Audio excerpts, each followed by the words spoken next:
guys ready?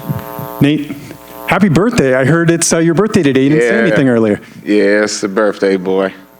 It's great. You were just telling me before you hopped on a media day that you've been here for a couple of days. Just your thoughts on Vancouver. It seems like you're really liking it. Man, it's beautiful here. Yeah, we know it was on the way over. It's like, oh, man, Canada, it'll be all right. Then we got here, man. Hey, we could live here, man. Vancouver's nice. Yeah, it's a good time.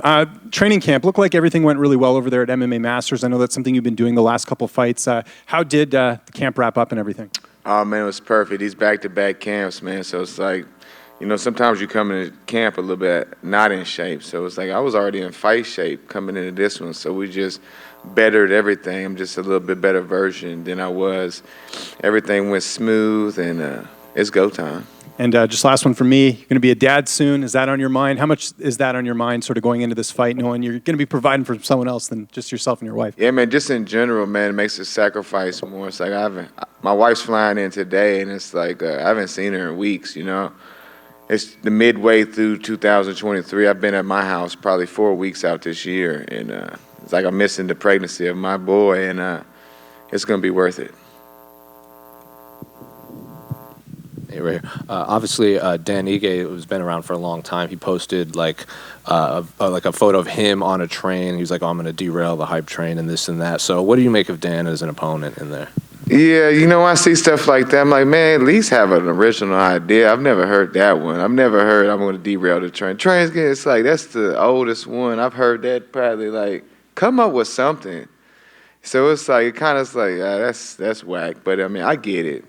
If you can't think of nothing else cool to say, you might as well go to that. And what do you make of his skill set in there? Obviously, he's fought some of the who's who at this division, been around for a long time. Man, he's good. That's not, we was talking about the other day. Every day when I was going to sleep for this fight camp, I knew I was fighting one of the best in the world. But every day he goes to sleep knowing he's fighting a fucking monster. And how has life changed for you over the past few years? Because obviously, it seems like every fight you gain more and more fans and more traction. So how's life now? Can you more people recognizing you? Yeah, man, I get a little bit more recognition, but I try to keep myself low key, man. I don't really be on the Instagram posting like that. I live my life. I feel like I give enough to, when I'm out here fighting, I give enough to this game to where I keep my private life, you know. And historically in the UFC, like Max Holloway has become a big name here in Canada. He calls it the 10th island because Hawaiians always come here and this and that. So what do you think of the reception's going to be when you and Dan eventually face off and fight in there? We're the main attraction of the evening, brother. It's the people's main event. We're gonna steal the show. I'm gonna be the one to steal the show from everybody. Did you get your purple belt? Oh yeah, I got my purple belt. Yeah, your boy's legitimate. Nate over here. You know, when you talk about this matchup, there's a lot of excitement. A lot of people are saying, you know, fight of the night already. When you come into these matchups, though, does part of you go, man, I don't want another one of these wars. I want a quick night at the office? No, I got the kind of style to where I could become whatever I need to become. I've been pretty good about being a little bit more aware of keeping the distance with kicks and punches, but I could brawl on a dime. I've been in hard punches.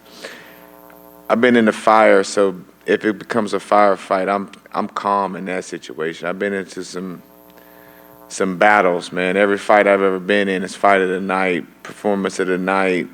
I've never had a lackluster. I'm ready for that. They say that I'm stepping up in competition, but man, and he's been around for a while. I've been around for a while. I've been fighting for a while. I've been 25 minutes with some bad men. I've finished, man. I got 8 finishes on my resume from knockout, TKO. I broke men's jaws, you know what I mean? I've been able to come to the UFC and submit some people.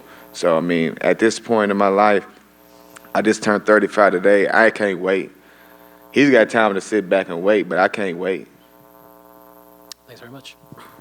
Nate over here on your right. Down here.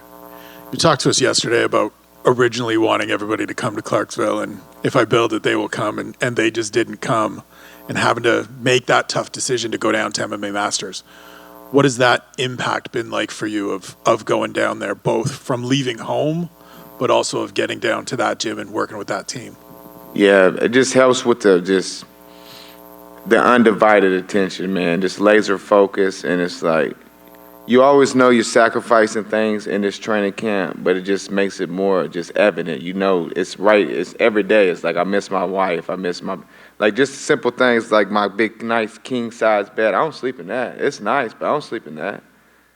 You know, I got a nice little shower at the house. I don't use that. I take all cold showers. I try to take away all the comforts. And if you're not willing to do that, like my whole 20s, I try to build a camp in Clarksville. I figured, you know, you build it, they come. But it's just one of them things to where you got to do what you got to do. Now, you were mentioning that you weren't super impressed with his trash talk. I feel like you're never shy of bigging yourself up, but we never hear you talking trash about your opponents, really. Is that something you're ever thinking about doing to try and build your brand, or is that just not you?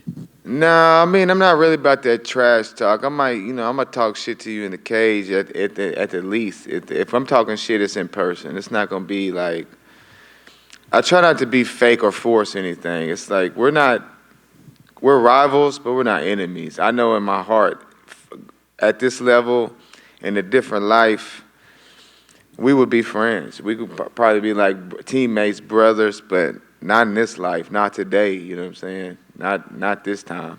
What's one of the craziest things you've said to someone in the cage? Probably when I was over there in Russia, man, get your bitch ass up, you know what I mean? Yeah, just over here. Yeah, just wanted a prediction from you for the main event. I mean, it'd be hard to go against Nunes. It's just one of those things where you just always, if you're gonna bet man, you'll put it on her. One more down here on your right, Nate. You've become known now for these promos after these victories.